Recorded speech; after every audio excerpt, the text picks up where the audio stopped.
আসসালামু আলাইকুম বন্ধুরা, আপনাদের সবাইকে রুকসানা রান্নাঘরে স্বাগতম। আজ আবারও একটি নতুন রেসিপি নিয়ে চলে এসেছি, সেটি হলো কচুর ডান্ডি।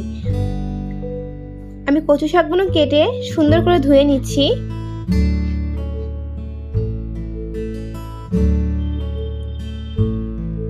এরপরে আমি একটা কড়া বসিয়ে দিয়েছি, দিয়ে দিলাম সামান্য পরিমাণে জল। এরপরে আমি কচু শাকগুলো দিয়ে দিলাম।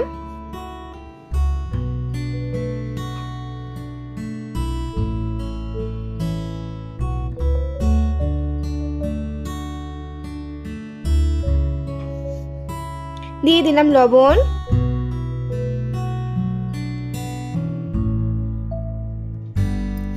এরপরে আমি একটা ঢাকা চাপা দেব 2 মিনিটের জন্য।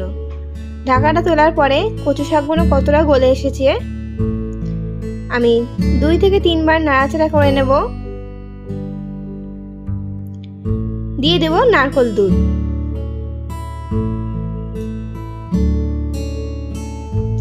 এরপরে দিয়ে দেব 5 থেকে 6টি কাঁচা লঙ্কা কাটা। আমি আবারও সুন্দর করে নেড়ে নেব। দিয়ে দিলাম কাঁচা ছোলা। আমি আবারও একটু নেড়ে নিলাম। আমি আবারও 2 মিনিটের জন্য ঢাকা দিয়ে দিয়েছি।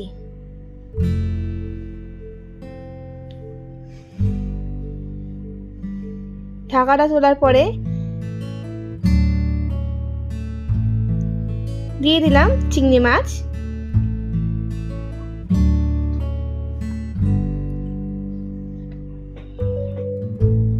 আমি আবারও ভালোভাবে নেড়ে নিলাম।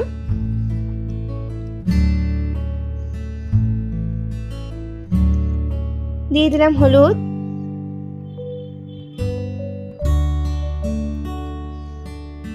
সামান্য পরিমাণে শুকনো লঙ্কার গুঁড়ো দিয়ে আবার সুন্দর করে নেড়ে নিচ্ছি।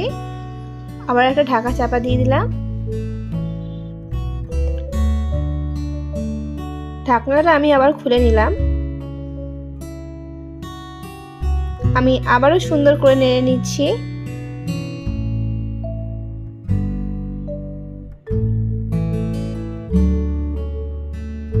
আমি আবারও 2 মিনিটের জন্য ঢাকনি চাপা দিয়ে দিয়েছি।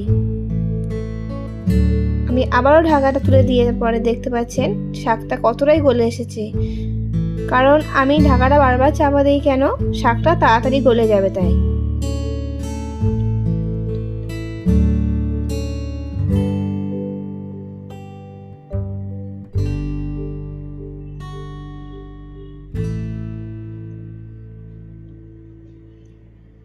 দেখতে পাচ্ছেন শাকটাতে পুরো জলটাই শুকিয়ে গিয়েছে।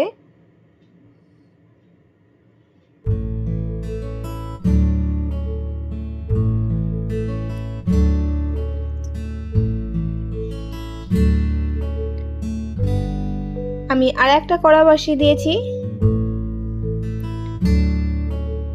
দিয়ে দিলাম সরষের তেল।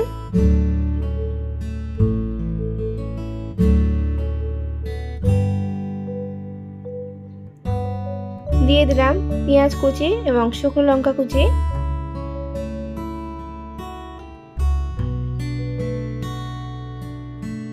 আমি 2 থেকে 3 বার সুন্দর করে নেড়ে নেব।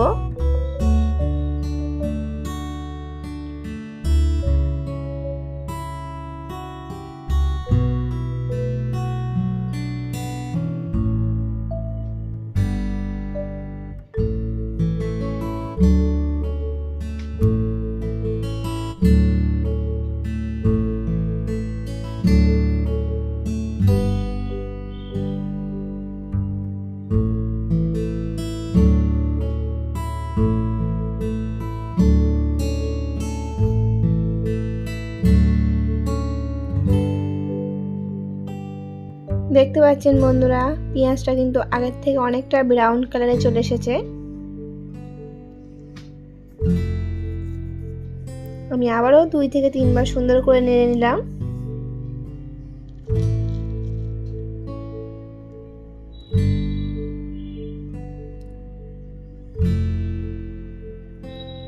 এরপরে দিয়ে দিলাম আদা রসুন বাটা।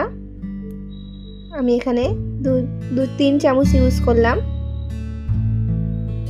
আমি মশলাটাকে সুন্দর করে ভেজে নিচ্ছি। এরপরে দিয়ে দিলাম কচু শাকগুলো।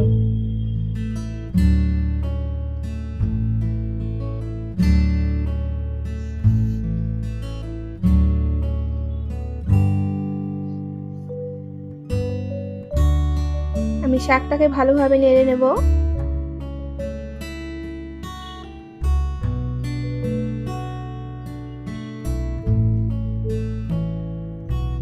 দেখতে পাচ্ছেন বন্ধুরা, আমার শাকটা প্রায় রান্না হওয়ার মতো হয়ে এসেছে।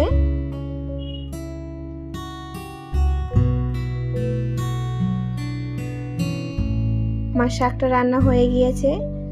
আমার ভিডিওটি কেমন হয়েছে কমেন্ট করে জানাবেন। আমার চ্যানেলটিকে সাবস্ক্রাইব করে দেবেন এবং লাইক অ্যান্ড শেয়ার করে আমার পাশে